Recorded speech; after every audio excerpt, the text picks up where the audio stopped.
Hi ಎಲ್ರಿಗೂ. ಇದು long video ಆಗಿರುತ್ತೆ. ಔದುಂಬರಳ್ದು ಇವತ್ತು ಫಸ್ಟ್ ಸ್ಕೂಲ್ ಓಪನ್ ಆಗಿರೋದ್ರಿಂದ ಬೆಳಗ್ಗೆ ಬೇಗ ಎದ್ದೇಳಬೇಕು ಅಂತ ಎದ್ದೇಳಿದ್ರೆ, ಆದರೆ ಬೇಗ ಎದ್ದೇಳೋಕ್ಕಾಗಲಿಲ್ಲ. ಸರಿ, ಈಗ ರೊಟೀನಾಗಿ ಅವತ್ತು ಏನೆಲ್ಲ ಆಯಿತು ಅಂತ ಹೇಳಿದೆ. ನಾನು ನಿಮಗೊಂದು ಸ್ಟೋರಿ ಹೇಳಬೇಕು ಅಂತ ಅಂದ್ಕೊಂಡಿದ್ದೀನಿ. ಏನಪ್ಪ ಈ ಸ್ಟೋರಿ? ಇದೆಲ್ರಿಗೂ ಗೊತ್ತಿರೋಂಥ ಸ್ಟೋರಿನೇ. ಚಿಕ್ಕವಿದ್ದಾಗ ನಾವೆಲ್ಲ ಇದ್ರ ಬಗ್ಗೆ ತಿಳ್ಕೊಂಡಿರ್ತೀವಿ. ಕೋತಿ ಮತ್ತು ಮೊಸಳೆ ಕತೆ. ನಿಮಗಿದ್ರ ನೆನಪಿದೆ, ಉಪಾಯ ಬಲ್ಲವನಿಗೆ ಅಪಾಯವಿಲ್ಲ ಅಂತ ಒಂದು ಕತೆ ಇತ್ತು ನಮಗೆ, ಅಲ್ವಾ? ಯಾಕೆ ಈ ಸ್ಟೋರಿ ಹೇಳ್ತಾ ಇದ್ದೀನಿ ಅಂತ ಲಾಸ್ಟಲ್ಲಿ ಹೇಳ್ತೀನಿ, ಕತೆ ಕೇಳಿಸ್ಕೊಳ್ಳಿ. ಒಂದು ನದಿ ದಡದ ಪಕ್ಕ ಒಂದು ನೇರಳೆ ಮರ. ಆ ನೇರಳೆ ಮರದಲ್ಲಿ ಒಂದು ಕೋತಿ ಮತ್ತು ಅಳಿಲು ವಾಸ ಆಗಿರುತ್ತೆ. ಆ ನೇರಳೆ ಮರದಲ್ಲಿ ತುಂಬ ಚೆನ್ನಾಗಿರೋ ನೇರಳೆ ಹಣ್ಣು ಬಿಟ್ಟಿರುತ್ತೆ. ಈ ಕೋತಿ ಮತ್ತು ಅಳಿಲು ಅದರಲ್ಲಿರುವಂತಹ ನೇರಳೆ ಹಣ್ಣು ತಿನ್ನೋದು, ಅಲ್ಲೇ ವಾಸವಾಗಿರೋದು, ಹೀಗೆ ದಿನಗಳು ಕಳೀತಾ ಇರುತ್ತೆ. ಈ ಮರ ನದಿ ಪಕ್ಕದಲ್ಲಿದ್ದರಿಂದ ಅಲ್ಲಿಗೆ ನದಿಯಲ್ಲಿದ್ದಂತಹ ಒಂದು ಮೊಸಳೆ ಮರದ ಹತ್ರ, ಅಂದರೆ ನೇರಳೆ ಮರದ ಹತ್ರ ಬಂದು ನೋಡುತ್ತೆ. ತುಂಬ ಚೆನ್ನಾಗಿದೆಯಲ್ಲ ನೇರಳೆ ಹಣ್ಣು, ನಾನು ಒಂದ್ಸರಿ ಕೇಳೋಣ ಕೋತಿ ಅಣ್ಣಂಗೆ ಅಂತ. ಕೋತಿ ಅಣ್ಣ ನನಗೂ ಒಂದು ಸ್ವಲ್ಪ ನೇರಳೆ ಹಣ್ಣು ಕೊಡ್ಬೋದಾ ಅಂತ ಹೇಳಿ ಕೇಳ್ತಾನೆ. ಆಗ ಪಾಪ ಕೋತಿ ಧಾರಾಳ ಮನಸ್ಸಿಂದ, ಸರಿ ಅಣ್ಣ, ನಾನೇ ನಿಂಗೆ ಹಣ್ಣು ಕೊಡಬೇಕಾ, ಮರ ತಾನೇ ಕೊಡೋದು, ನೀನು ಸ್ವಲ್ಪ ತಗೋ ಅಂತ ಹೇಳಿಬಿಟ್ಟು ಮೊಸಳೆಗೆ ಹಣ್ಣನ್ನು ಕೊಡುತ್ತೆ. ಇದೇ ಥರ ನಡೀತಾ ಇರುತ್ತೆ. ಈಗ ನಡೀತಾ ಇರಬೇಕಾದ್ರೆ ಒಂದಿನ ಅಳಿಲು ಕೋತಿ ಜೊತೆ ಇತ್ತಲ್ಲ ನೇರಳೆ ಮರದಲ್ಲಿ, ಅಳಿಲು ಎಚ್ಚರಿಕೆ ಕೊಡುತ್ತೆ. ನೋಡು, ಈ ಮೊಸಳೆ ಯಾವತ್ತಿದ್ರೂ ಕ್ರೂರ ಪ್ರಾಣಿ, ಒಂದಲ್ಲ ಒಂದಿನ ಇದು ನಮಗೆ ತೊಂದರೆಯನ್ನು ಕೊಡುತ್ತೆ, ನೀನು ಹುಷಾರಾಗಿರು ಅಂತ ಹೇಳುತ್ತೆ. ಕೋತಿ ಸರಿ ಅಣ್ಣ ಅಂತ ಹೇಳ್ಬಿಟ್ಟು ಸುಮ್ಮನೆ ಆಗ್ತಾರೆ. ಒಂದಿನ ಸಡನ್ನಾಗಿ ಈ ಮೊಸಳೆ ಬಂದು ಕೋತಿ ಹತ್ರ, ಕೋತಿ ಅಣ್ಣ ನನಗೂ ಒಂದು ಸ್ವಲ್ಪ ನೇರಳೆ ಹಣ್ಣು ಕೊಡು ಅಂತ ಕೊಡುತ್ತೆ. ನಂತರ ಇದು ತನ್ನ ಹೆಂಡತಿಗೂ ಎತ್ಕೊಂಡೋಗುತ್ತೆ ಮೊಸಳೆ.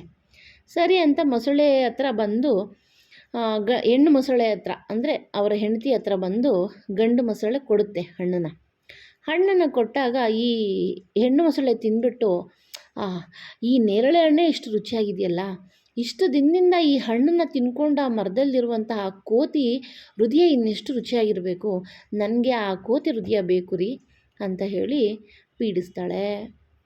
ಪಾಪ ಈ ಗಂಡು ಮೊಸಳೆ ಏನು ಮಾಡೋದು, ಹೆಣ್ಣು ಮೊಸಳೆಗೆ ಇಂಪ್ರೆಸ್ ಮಾಡಬೇಕಲ್ಲ.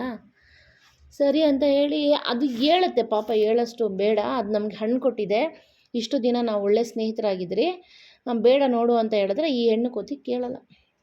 ಸರಿ, ಹೆಣ್ಣು ಮೊಸಳೆ ಕೇಳಲ್ಲ. ಹೆಣ್ಣು ಮೊಸಳೆ ಸರಿ ಅಂತ ಹೇಳಿ ಗಂಡು ಮೊಸಳೆಯ ಮಾತು ತೊಗೊಂಬಿಡುತ್ತೆ, ಬರುತ್ತೆ. ಗಂಡು ಮೊಸಳೆ ಬಂದಿದ್ದೆ ಕೋತಿ ಹತ್ರ, ಕೋತಿ ಅಣ್ಣ ಇದು ಬರುವ ಒಂದು ಉಪಾಯ ಮಾಡ್ಕೊಂಬರುತ್ತೆ. ಯಾವುದು? ಮೊಸಳೆ ಬರ್ತಾ ಇರಬೇಕಾದ್ರೆ ಕೋತಿ ಅಣ್ಣ ಹತ್ರ ಒಂದು ಉಪಾಯ ಮಾಡ್ಕೊಂಬರುತ್ತೆ. ಏನಂತ? ಕೋತಿಗೆ ಈ ಥರ ಒಂದು ಸುಳ್ಳು ಹೇಳೋಣ. ಏನು ಸುಳ್ಳು? ನನ್ನ ಹೆಂಡತಿ ನಿಮಗೆ ಊಟಕ್ಕೆ ಕರೆದಿದ್ದಾಳೆ ಅಂತ ಹೇಳಿ ಸುಳ್ಳು ಹೇಳಿ ಇವನನ್ನು ನಮ್ಮ ಮನೆಗೆ ಕರ್ಕೊಂಡೋಗಿ ಇವನನ್ನು ಹೆಂಗೆ ಯಾಮರ್ಸೋದು ಅಂತ ಅನ್ಕೊಂಡ್ಬಿಟ್ಟಿದ್ರೆ ಪ್ಲಾನ್ ಮಾಡುತ್ತೆ.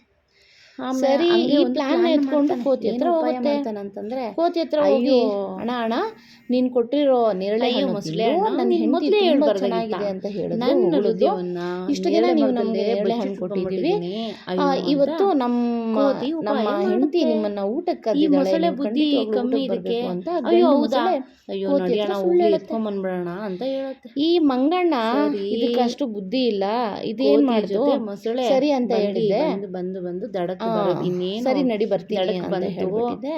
ನೇರಳೆ ಮರದ ಕೋತಿ ಮೇಲೆ ಬರಬೇಕು ಬಂತು. ಇನ್ನೇನು ಸ್ವಲ್ಪ ದೂರ ಇದ್ದಂಗೆ ಕೋತಿ ಬಂತು ಅಂತ ಹಾರಿ ನದಿ ಮರ ಕತ್ಕೊಳ್ಳುತ್ತೆ. ನದಿ ಮಧ್ಯದಲ್ಲಿ ಬಂದಾಗ ಹೇಳುತ್ತೆ ಕೋತಿ, ಮೊಸಳೆ ಹೋದ್ಮೇಲೆ ಹೇಳುತ್ತೆ, ಮಂಗಣ್ಣ ಮೊಸಳೆಗೆ ಕೋತಿ ಅಣ್ಣ, ನನ್ನ ಹೆಂಡತಿ ಏನು ಅಡುಗೆ ಮಾಡಿಲ್ಲ, ನಾನು ನಿನ್ಗೆ ಅದ್ರ ಬದಲಾಗಿ ಅವಳು ಹಣ್ಣು ಕೊಟ್ರೆ ಹೃದಯವನ್ನು ತಿನ್ಬೇಕು ಅಂತ ನೀನು ಅದಕ್ಕೋಸ್ಕರನೇ ಅಂತ ಹೇಳ್ಬಿಟ್ಟು ನಾನು ನಿನ್ನ ಕರ್ಕೊಂಡು ಹೋಗ್ತಾ ಇದ್ದೀನಿ ಕೋತಿ ಅಂತ ಮೊಸಳೆ ಕೋತಿ ಹೇಳ್ಬಿಡುತ್ತೆ. ಆ ಗಂಡು ಮೊಸಳೆಗೆ ಒಂದು ಎಲ್ಲೆಲ್ಲದ ಭಯ ಸ್ಟಾರ್ಟ್ ಆಗುತ್ತೆ, ಹೃದಯ ಕೈಗೆ ಬರುತ್ತೆ, ಮತ್ತೆ ವಿಶ್ವಾಸ ಅನ್ನೋದು ಹೆಂಗೆ ಅಂತ ಹೇಳ್ಬಿಟ್ಟಿದ್ದೆ, ತನ್ನ ಪಾಡಿಗೆ ತನ್ನ ಊರ ಕಡೆ ಹೋಗುತ್ತೆ. ಇದರಿಂದ ನಮ್ಗೆ ಏನಪ್ಪ ಗೊತ್ತಾಯ್ತು ಅಂದರೆ, ಉಪಾಯ ಬಲ್ಲವನಿಗೆ ಅಪಾಯವಿಲ್ಲ. ನಮಗೆ ಎಷ್ಟೋ ಸಾರಿ ಕಷ್ಟಗಳು ಬರ್ತವೆ, ಎಷ್ಟೋ ಸರಿ ನಮಗೆ ತೊಂದರೆಗಳಾಗ್ತವೆ. ಆ ತೊಂದರೆಗಳು ಮತ್ತು ಕಷ್ಟಗಳ ಸಂದರ್ಭದಲ್ಲಿ ನಾವು ಹೇಗೆ ರಿಯಾಕ್ಟ್ ಮಾಡ್ತೀವಿ, ಆ ಸಿಚುಯೇಷನ್ಗೆ ತಕ್ಕ ಹಾಗೆ ಮತ್ತು ಆ ಪ್ರಾಬ್ಲಮ್ಗೆ ತಕ್ಕ ಹಾಗೆ ನಾವು ಹೇಗೆ ಡಿಸಿಷನ್ಸ್ನ ತೊಗೊಂಡು ಮುಂದಕ್ಕೆ ಹೋಗ್ತೀವಿ ಅನ್ನೋದು ತುಂಬ ತುಂಬ ಇಂಪಾರ್ಟೆಂಟು. ಆ ಸಣ್ಣದೊಂದು ಸ್ಟೋರಿ ಈಗಿನ ಕಾಲದಲ್ಲೂ ಈಗಿನ ಸಿಚುಯೇಷನ್ನಲ್ಲೂ ಎಲ್ರಿಗೂ ಅನ್ವಯ ಆಗುತ್ತೆ. ಆದರೆ ಎಷ್ಟೋ ಜನಕ್ಕೆ ಈ ಕತೆ ಕೇಳಿದ್ದೀವಲ್ಲ ಅಂತ ಅನ್ಕೋತಾರೆ ಹೊರತು ಅದರಿಂದ ಬರುವಂಥ ನೀತಿ ಪಾಠವನ್ನು ನಮ್ಮ ಜೀವನದಲ್ಲಿ ನಾವು ಎಷ್ಟು ಅಳವಡಿಸ್ಕೊಳ್ತಾ ಇದ್ದೀವಿ ಅನ್ನೋದು ತುಂಬ ಇಂಪಾರ್ಟೆಂಟ್ ಅಲ್ವಾ. ಎಕ್ಸಾಂಪಲ್ ಈಗ ಇದೇ ಥರದ ಯಾವುದೋ ಒಂದು ಕೆಟ್ಟ ಫ್ರೆಂಡ್ಸ್ ಇರ್ತಾರೆ. ಈಗಿನ ಜನ್ರೇಷನ್ ಬಗ್ಗೆ ಹೇಳ್ತಾ ಇದ್ದೀನಿ ನಾನು. ಕೆಟ್ಟ ಫ್ರೆಂಡ್ಸು ಒಳ್ಳೆ ಫ್ರೆಂಡ್ಸು ಅಂತ ಮೇ ಬಿ ಇರಲ್ಲ. ಫ್ರೆಂಡ್ಸು ಅದರಲ್ಲಿ ಕೆಲವು ಚಟಗಳು ಇರ್ತವೆ ಅಲ್ವಾ, ನಮಗಾಗದಿರುವಂಥ ಚಟಗಳಿರ್ತವೆ. ನಾವು ಫ್ರೆಂಡ್ಶಿಪ್ ಮಾಡಿದ್ದಾದಮೇಲೆ ನಮಗದು ಗೊತ್ತಾಗುತ್ತೆ.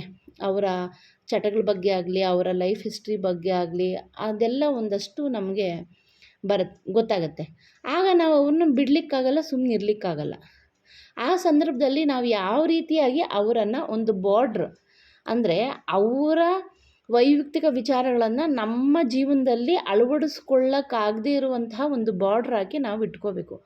ಅವರು ಎಲ್ಲ ರೀತಿಯಿಂದ ನಮಗೆ ಫ್ರೆಂಡ್ಸ್ ಆಗಿರ್ತಾರೆ,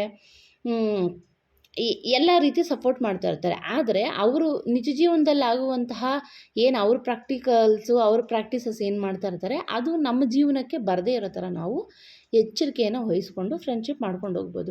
ಅದು ಆಗಲಿಲ್ಲ, ಇಲ್ಲ ಅವ್ರು ಮಾಡೋ ಕೆಲಸನೇ ನಮಗೆ ಆಗೋದಿಲ್ಲ ಅಂತಂದರೆ ಖಂಡಿತವಾಗ್ಲೂ ಅವ್ರನ್ನ ಆರಾಮಾಗಿ ನಿಮ್ಮ ಒಂದು ಲೈಫ್ ಹಿಸ್ಟ್ರಿಯಿಂದ ಡಿಲೀಟ್ ಮಾಡ್ತಾ ಹೋಗಬೇಕು. ಯಾಕೆ ಅಂದರೆ ಆ ಥರದ ವ್ಯಕ್ತಿಗಳು ನಮ್ಮ ಜೀವನದಲ್ಲಿದ್ದಷ್ಟು ನಮಗೆ ತೊಂದರೆ ಜಾಸ್ತಿ ಮತ್ತು ಅದು ಪ್ರಾಣಕ್ಕೆ ಕೂಡ ಕುತ್ತು ತರುತ್ತೆ. ಇದೆಲ್ಲ ನಿಮಗೆ ಗೊತ್ತಿರೋ ವಿಚಾರನೇ. ಗೊತ್ತಿದ್ರೂ ನಾವು ಯಾಕೆ ತಿಳ್ಕೊಬೇಕಂದ್ರೆ ಮತ್ತೆ ಮನವರಿಕೆ ಮಾಡ್ಕೋಬೇಕು. ಯಾವುದೋ ಒಂದು ಪ್ರಶ್ನೆಗೆ ನಮಗೆ ಉತ್ತರ ಗೊತ್ತಿರುತ್ತೆ, ಆದರೆ ಒಂದು 10-15 ದಿನ ಆ ಪ್ರಶ್ನೆನ ಓದ್ದಿರ ಬಿಟ್ಟುಬಿಟ್ಟು ಮತ್ತೆ ನಾವು ಆ ಪ್ರಶ್ನೆನ ಆನ್ಸರ್ನ ಹೋಗಿ ರಿಕವರ್ ಮಾಡ್ಕೋಬೇಕಂದ್ರೆ ಆಗಲ್ಲ. ದಿನಾನೂ ಅದನ್ನು ರಿವಿಷನ್ ಮಾಡಿಕೊಂಡ್ರೆ ಮಾತ್ರ ನಮಗೆ 10-15 ದಿನ ಅದು ನೆನಪು ಬರುತ್ತೆ.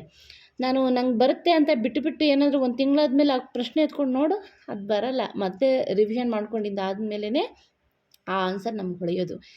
ಇದೇ ಥರನೇ ಜೀವನದಲ್ಲಿ ಎಲ್ಲ ಮೌಲ್ಯಗಳು ನಾವು ಒಟ್ಟಾರೆಯಾಗಿ ಕ್ರೋಢೀಕರಣ ಮಾಡಿಕೊಂಡು ಹೋಗ್ತಾ ಇರಬೇಕು ಅಂತ ಹೇಳ್ತಾ ಇದ್ದೀನಿ. ಈ ವಿಡಿಯೋ ಇನ್ನೂ ತುಂಬ ಲಾಂಗ್ ಇದೆ.